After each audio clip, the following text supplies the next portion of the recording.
Alors il y a eu une plainte contre M. Perrault Louara de la part du ministre des Sports du Congo qui dépose plainte pour diffamation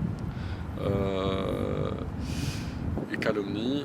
Et la particularité de la procédure, c'est qu'il a déposé plainte directement entre les mains d'un juge d'instruction avec constitution de partie civile.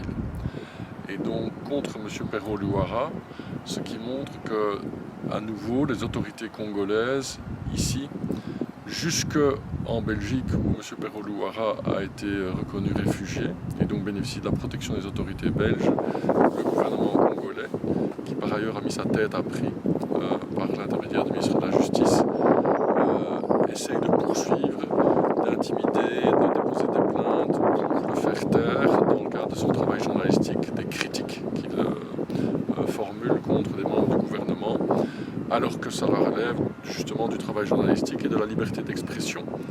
La Cour européenne des droits de l'homme garantit le droit à la liberté d'expression, en ce compris les propos qui choquent, qui heurtent et qui blessent.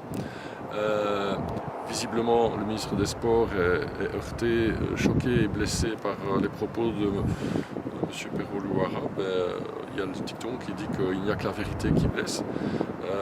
Si des choses ont été dites, c'était par rapport à de la malgouvernance, à des délits d'ordre financier, de la corruption, dont on sait que le gouvernement congolais a ce type de pratique.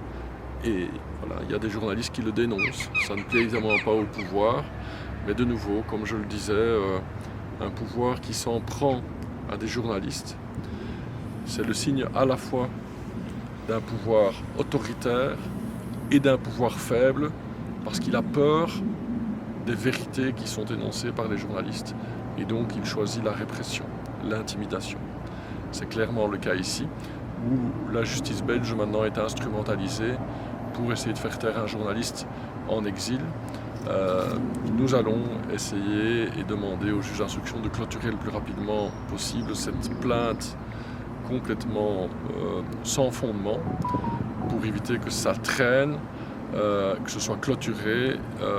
Il faut que la justice belge prenne ses responsabilités par rapport à ça. C'est clairement des plaintes pour augmenter la pression, faire taire. Ça vient en même temps que la mise à prix par le ministre de la Justice. Il y a cette plainte du ministre des Sports. Visiblement, ce sont des attaques généralisées contre une personne qui dérange le pouvoir en place, à savoir le journaliste Perrault Louara. Écoutez, mon avocat vous a dit ça. Ceux qui pensent qu'ils vont vraiment nous faire taire, ils se trompent. Nous allons continuer à faire notre travail de journaliste.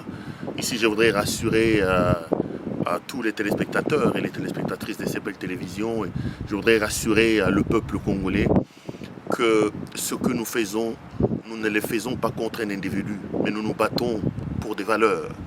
Nous pensons que le Congo est un bien commun, est un patrimoine collectif de nous tous, et que si une petite classe d'individus pense que le Congo est un bien commun et qu'ils peuvent nous prendre nous tous en otage par la mauvaise gouvernance, par le détournement, les pratiques assez peu recommandables et telles que M. Tshisekedi et tous ses gouvernements et tout son gouvernement le font aujourd'hui, justice ou pas justice, 4 millions de tétrapris ou pas 4 millions, saisie des parcelles, des véhicules, des biens ou pas, justice devant l'État belge, nous assumerons, mais nous n'allons pas flancher par rapport à notre combat, nous n'allons pas abandonner notre combat, je me battrai jusqu'au bout, on se battra jusqu'au bout. Moi, je ne fais que mon travail de journaliste et je pense que ces petites manœuvres pour tenter de m'intimider, pour me faire taire, et M. Tshisekedi et sa femme, et M. Boudimbu, et tout le gouvernement, et toutes les autorités de la République démocratique du Congo Je pense qu'ils sont à la mauvaise adresse. Ils sont vraiment à la mauvaise adresse. Ils doivent revoir leurs calculs parce que le travail que nous faisons, nous n'allons pas l'abandonner. Nous allons continuer à le faire. Donc non, moi, ça ne m'embête pas, ça ne me dérange pas. C'est des manœuvres, comme l'a dit mon avocat, pour vraiment me faire taire, pour m'intimider. Mais c'est comme j'ai dit, et M. Boudimbo et son patron Tshisekedi et sa marraine Denise Nyakero et tout ce monde-là, ils se sont vraiment trompés d'adresse. Nous allons rester debout, nous allons nous battre pour sauver le pays.